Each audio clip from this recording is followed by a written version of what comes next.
Ευχαριστώ, κύριε Πρόεδρε. Κυρίες και κύριοι συνάδελφοι, η Βουλή των Ελλήνων σήμερα στέλνει ένα ηχηρό μήνυμα, ένα μήνυμα ευθύνης και μέτρου. Για να γίνεις πιστικός ως προς τις προθέσεις σου αλλά και τη δυνατότητά σου να εφαρμόσεις στην ελληνική κοινωνία αυτά τα οποία εξαγγέλεις, πρέπει πρώτα στη διαχείριση των θεμάτων του οίκου σου εμπράκτος να έχεις πάρει τις συγκεκριμένες αποφάσεις και να έχεις επιτύχει τα αντίστοιχα αποτελέσματα.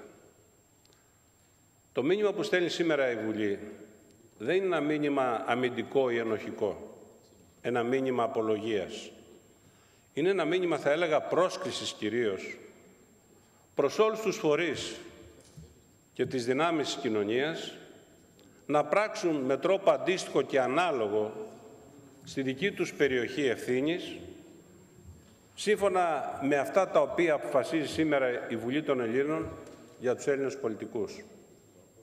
Κατά τούτο, η σημερινή συνεδρίαση είναι μία αξιομνημόνευτη στιγμή του κοινοβουλευτισμού. Πρώτον, γιατί για τόσο σοβαρό θέμα η κυβέρνηση υιοθετεί μία πρόταση νόμου συναδέλφων και αυτό δεν έχει προηγούμενο για σοβαρό θέμα, πράγμα που δείχνει ότι υπάρχει κοινός τόπος όταν πρόκειται να συζητήσουμε και να αποφασίσουμε επί θεμάτων που οριοθετούν αγαθά και αξίες, όχι μόνο στην πολιτική, αλλά ευρύτερα στη δημόσια ζωή του τόπου. Δεύτερο στοιχείο είναι ακριβώς αυτό, το θέμα που έχει εγείρει πολλές συζητήσεις για πολλά χρόνια, βρίσκεται σήμερα προς συζήτηση στο Ελληνικό Κοινοβούλιο και θα ληφθεί σχετική απόφαση για ρυθμίσεις οι οποίες είναι λειτουργικές και οδηγούν στο ποθούμενο αποτέλεσμα. Τρίτον, αποτελεί, όπως είπα, κοινό τόπο η πρόταση αυτή, με συνέπεια να μην ακούγεται λόγος αρνητικός, απορριπτικός από κάποια πτέρυγα της Βουλής. Με τον ένα ή άλλο τρόπο, με τη δική του προσέγγιση ο καθένας, όλα τα κόμματα, όχι μόνο οι ομιλητές, όλοι οι βουλευτές αυτής της αίθουσας συγκλίνουν και προσυπογράφουν αυτή την πρόταση.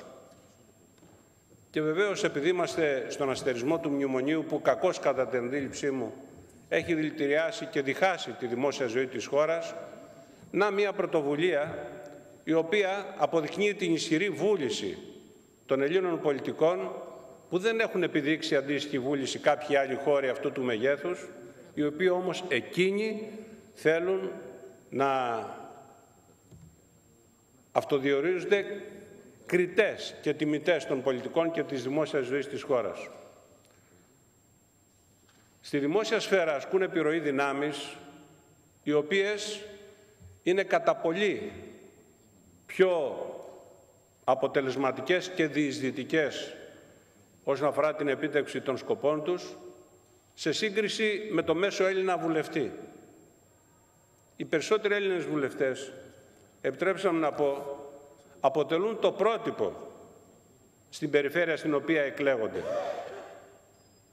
Κάτι που δεν μπορεί να ισχυριστεί κάποιος άλλος για τους επικεφαλείς κρίσιμων υπηρεσιών του κράτους, και αντιλαμβάνεστε τι υπονοώ, ή άλλων επιχειρηματικών δραστηριοτήτων, όπου εκεί οι παράγοντες των αντίστοιχων χώρων συχνά αποτελούν αντικείμενο αρνητικών σχολείων και δικαιολογημένα. Δεν συμβαίνει το ίδιο με τους Έλληνες βουλευτές για θέματα ήθους. Αυτό που έχει αξία λοιπόν είναι να καταλήξουμε σε ένα συμπέρασμα αν η κριτική που δεχόμεθα είναι μια κριτική καλόπιστη προκειμένου να βελτιώσουμε κακώς κείμενα ώστε να ενδυναμωθεί η πολιτική, τα κόμματα και η πολιτική, ή μήπως είναι μια κριτική η οποία ασκείται με έναν τρόπο στρεβλό και παραπλανητικό προκειμένου να αποδυναμωθεί ακόμη περισσότερο η πολιτική και τα κόμματα, προκειμένου έτσι να καταδυναστεύονται από άλλες δυνάμεις εκτός της πολιτικής. Πρέπει να δεχθούμε την κριτική από εκείνους οι οποίοι με συγκεκριμένες προτάσεις θα μας βοηθήσουν να γίνουμε καλύτεροι και πρέπει να θωρακίσουμε την πολιτική ζωή και την αυτονομία των κομμάτων και της πολιτικής, απέναντι σε εκείνους που μας θέλουν υποταγμένους και εξαρτημένους. Και αυτό είναι μια μεγάλη διαφορά. Γιατί δυστυχώς λειτουργεί στη δημόσια ζωή της χώρας εν είδη επετηρίδας αναγνωρισιμότητας μια διαδικασία την οποία ο πολιτικός, του οποίου η εκλογή εξαρτάται σε μεγάλο βαθμό από την αναγνωρισιμότητα που έχει πετύχει στον ελληνικό λαό, προσφεύγει σε αυτή λοιπόν τη λειτουργία προκειμένου να εξασφαλίσει την πρόσβαση στο ευρύτερο κοινό. Και συμμετέχοντας σε αυτή την επετηρίδα αναγνωρισιμότητας προκειμένου να βελτιώσει τη θέση του στη συγκεκριμένη επετηρίδα, πολλές φορές προσχωρεί ή παραδίδεται, θα έλεγα, και μάλιστα ανεφόρον σε απόψεις οι οποίες ακούγονται που βλάπτουν την πολιτική και δυστυχώς κάποιοι δεν αντιλαμβάνονται, βλάπτουν και τον ίδιον. Γιατί ουσιαστικά χωρούν ζωτικό χώρο της πολιτικής σε τρίτες δυνάμεις εκτός πολιτικής και αυτό είναι ανεπίτρεπτο. Δεν μπορεί να υπάρχει βεβαίως συζήτηση και καμία ανοχή στην αντιδραστική αντίληψη της συλλογικής ευθύνης που είναι μια μεσαιωνική αντίληψη. Το εμείς δεν μπορεί να καλύπτει το ισχυρό και αυτοτελές εγώ του καθενός. Αλλά δεν μπορεί να υπάρχει και το απαραίτητο και χρήσιμο εμείς αν το κάθε εγώ δεν συμβάλλει σε αυτή την κατεύθυνση. Πρέπει να βρούμε λοιπόν το μέτρο και την ισορροπία. Και αυτό ακριβώς είναι που πρέπει να κάνουμε πάντα και στη συγκεκριμένη περίπτωση, ούτε αυτό ενοχοποιούμενοι με έναν τρόπο ο οποίος είναι προφανώς άδικος, ούτε όμως από την άλλη στουθοκαμιλίζοντας, ως έτσι να επιβεβαιώσουμε όλους εκείνους οι οποίοι μας αξιολογούν και θεωρούν ότι αυτός ο τρόπος πολιτικής έχει εκμετρήσει τα προς το ζήν. Γίνεται μια προσπάθεια να μηδενιστεί οποιαδήποτε πρόοδος έχει συντελεστεί τα τελευταία χρόνια στην Ελλάδα σε αυτό το λεγόμενο μεταπολιτευτικό κύκλο. Η πολιτική, οι επιχειρηματικές δυνάμεις, δημόσια λειτουργεί, κρατική λειτουργεί. Ο κάθε απλός πολίτης έχει συμβάλει ώστε η Ελλάδα σήμερα να είναι μια θεσμικά προηγμένη χώρα, να είναι μια δημοκρατία της Ευρωπαϊκής Ένωσης, να έχει ένα καλό βιωτικό επίπεδο, να συγκαταλέγεται στις 30 ισχυρότερες οικονομίες του κόσμου. Η κρίση με την ένταση και την οξύτητα που προέκυψε ασφαλώς είναι η απόδειξη της ευθύνης που έχουμε όλοι και κυρίως εμείς. Αλλά αυτό δεν πρέπει να αποτελέσει, επιτρέψτε μου να πω, ένα στοιχείο το οποίο θα χρησιμοποιηθεί ως παραπλανητικό επιχείρημα, απαράδεκτος ισχυρισμός από κάποιους, προκειμένου ο κοινοβουλευτισμός, η μεταπολιτευτική ελληνική δημοκρατία να καταγραφεί στην ιστορία σαν μια μελανή περίοδος της ελληνικής ιστορίας. Αυτό δεν ανταποκρίνεται στην αλήθεια και δεν πρέπει να το δεχθούμε. Θα υπερασπιστούμε την πολιτική όταν ομολογούμε τα λάθη μας και αναλαμβάνουμε τις ευθύνες μας. Αλλά ως εκεί. Και όταν αυτό το κάνουν οι πολιτικοί επειδή έτσι στέλνουν, επαναλαμβάνω, το ισχυρότερο μήνυμα προς τα έξω ότι αφού μπορούμε να διαχειριστούμε τα του οίκου μας με αυτή τη γενναιότητα και την υπερβατική τόλμη, άρα μπορείτε να μας εμπιστευτείτε γιατί μπορούμε να διαχειριστούμε και τα της ελληνικής κοινωνίας, δεν το κάνουν άλλοι φορείς, οι οποίοι επιχειρούν, είτε είναι η κρατικοδίαιτη επιχειρηματικότητα, είτε είναι συντεχνιακές ομάδες, είτε είναι επιλύσμονες του καθήκοντός τους κρατική λειτουργή, να φανούν υπέρμετρα χρήσιμοι στον εαυτό τους, αδιαφορώντας για το γενικό καλό. Η σημερινή πρόταση του Προέδρου Απόστολου Κακλαμάνη και των πολλών συναδέλφων είναι πραγματικά ένα ποιοτικό βήμα, θα έλεγα, στην βελτίωση της ποιότητας της ελληνικής δημοκρατίας. Πρέπει να γίνουν πολλά ακόμη. Και έχουμε υποχρέωση να απαντήσουμε σε όλα τα ερωτήματα που απασχολούν τους πολίτες, γιατί είναι ερωτήματα που απασχολούν και εμάς. Αλλά αυτό θα το κάνουμε με έναν τρόπο σχεδιασμένο, οργανωμένο και συντεταγμένο, όχι με κραυγές. Γιατί αυτό που έχει ανάγκη ο τόπος είναι να αντιστοιχίσει αυτό το οποίο λέμε με αυτό το οποίο ανταποκρίνεται σε συγκεκριμένο έργο που το έργο αυτό δικαιώνει τις προσδοκίες των πολιτών. Μέχρι τώρα και στην πολιτική, αλλά όχι μόνο στην πολιτική, υπάρχει ένα κενό, λείπει αυτός ο ενδιάμεσος κρίκος. Έχουμε έναν λόγο ο οποίος ανταποκρίνεται στην προσδοκία των πολιτών. Λείπει ο ενδιάμεσος κρίκος. Ο λόγος μας πρέπει να έχει αντίκρισμα σε συγκεκριμένο έργο. Και το συγκεκριμένο έργο είναι αυτό το οποίο θα ανταποκρίνεται στην προσδοκία των πολιτών και θα δικαιώνει τις ελπίδες τους. Αυτό είναι το ποιοτικό άλμα το οποίο πρέπει να επιτύχουμε.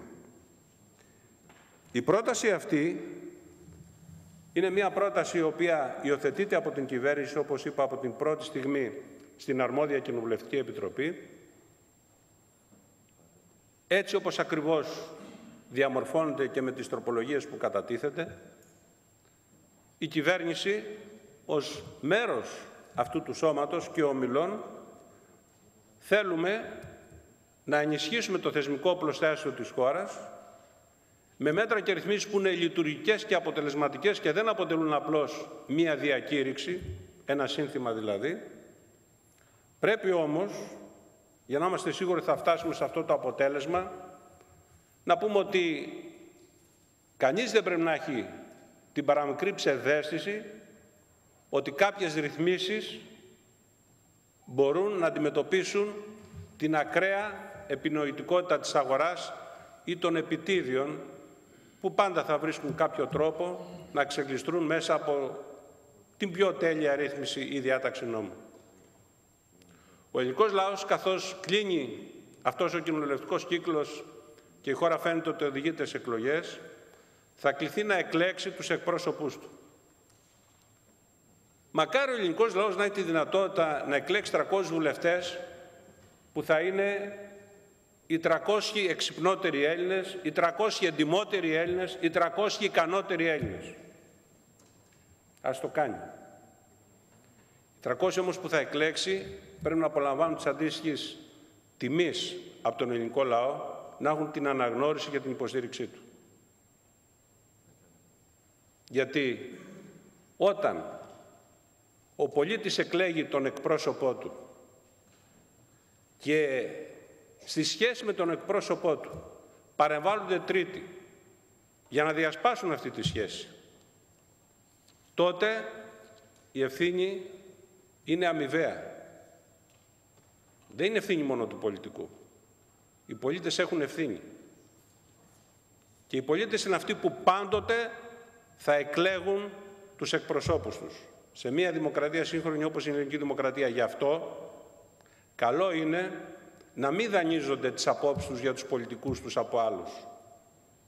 Να επιχειρούν, δαπανώντας και χρόνο και κοπιάζοντας, να μορφώνουν άποψη για αυτούς οι οποίοι διεκδικούν την ψήφο τους, προκειμένου να κάνουν την κατά τη γνώμη τους άριστη επιλογή, όχι με όρους επικοινωνίας και lifestyle, αλλά με όρους βιωματικούς, με όρους ευθύνης και μέτρου, όπως είπα στην αρχή. Πιστεύω ότι η συγκεκριμένη πρόταση αποτελεί ένα σημαντικό βήμα.